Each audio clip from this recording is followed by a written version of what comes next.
I just recorded this and now I have to record it again because there was a glitch in the matrix. Ugh. I don't even know if you guys are old enough to know what the matrix is. Anyway, this is our last video when we're talking about transport, and we are going to jump straight to active transport. So far, you've been talking about passive transport. Now we're going to talk about active transport. Remember that passive transport is the process of moving molecules from high concentration to low concentration, and it can either move straight through the phospholipid bilayer or use proteins channels to help move larger molecules or charged molecules across the cell membrane, but it's always going from high to low. So there's no energy required, no energy. In active transport, we're talking about moving molecules from low concentration to high concentration.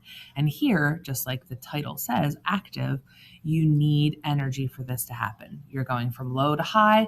Think about shoving so much stuff into your suitcase. It takes energy. You have to sit on it. You have to push it in there. Or when your mom tells you to clean your room and you're shoving things into your closet, but they don't really fit, it's moving from low concentration to high concentration. The most common example we see of this is called the sodium-potassium pump. And the sodium-potassium pump is going to pump potassium into the cell and pump sodium out of the cell.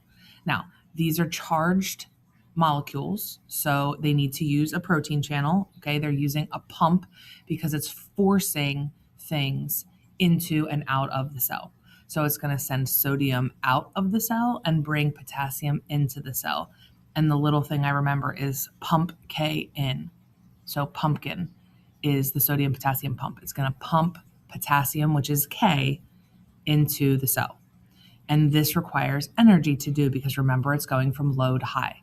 Now, it doesn't matter what the concentration is. The job of the sodium potassium pump is to pump those molecules in that direction, in for potassium and out for sodium. Active transport can also transport other types of molecules. The sodium potassium pump is just an example, but pumps and channels are always moving from low to high in active transport because you have to put energy in. There's other types of active transport. One's called endocytosis and exocytosis. These are two examples. They're opposite of each other. Endocytosis, remember, endo means inside. So inside the cell. And the cell membrane is going to engulf or surround a particle. It could be a bacteria. It could be some sort of virus. Okay, it's going to surround that particle and create a vesicle. Remember, we talked about vesicles when we talked about cell structures. It's going to create this vesicle around that particle. And then it's going to generally digest that particle inside the vesicle. And then it's going to move to the process of exocytosis, which is getting rid of cellular waste. Remember, exo means outside. So in endocytosis, we're bringing things in. In exocytosis, we're sending things out. And the cell is going to use a vesicle again. Generally, it's a lysosome because we're getting rid of waste. And that vesicle is going to move towards the cell membrane, bond with the cell membrane, and spit out whatever it doesn't want. Here is what that looks like in practice. So endocytosis you see on the left is bacteria getting surrounded or engulfed and pulling it into the cell with that vesicle. And on the right side, you see exocytosis happening. It is sending that waste out to the surface of the cell, bonding to the cell membrane, and spitting that back out. Obviously, these require energy because you're changing the shape of the cell membrane and you're creating this big opening of the cell membrane. So you have to make sure that you remember that these two are also active transport. Now, if we compare active and passive transport, think when you're active, you need more energy. So active transport requires energy. There's a couple types, but we're always going from low to high concentration in active transport. Active transport needs energy, low to high. Passive transport doesn't require energy, and it's always going from high to low, and it can go right through the phospholipid bilayer, or it's going to use a protein channel if it's charged or really big.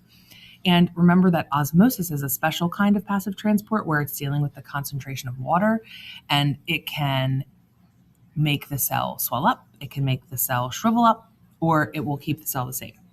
All of these are part of the overall process of homeostasis within the body. So think about the processes that we talked about earlier with our exercise lab and with our grapes.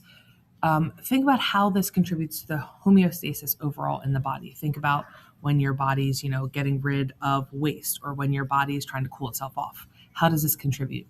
And it's going to feed directly into some type of feedback loop. And just to remember that feedback loops can be positive or negative. Remember, a negative feedback loop is going to always get you back to a set point. So there's some sort of set point within your body. Your body reacts when that set point changes. So if it's your temperature goes up, your body's going to sweat in order to cool yourself back down. And when your body cools itself back down, you're back at that set point. Same thing if you're cold, you start shivering, and then you shiver until your body gets back to that set point, whatever that is. And that can be, it's different when it's temperature, it's different when it's, your blood sugar, all those things. Now, everybody has a different set point, but they're usually within a certain range. But remember that negative feedback loops are always going to take you back to the same place.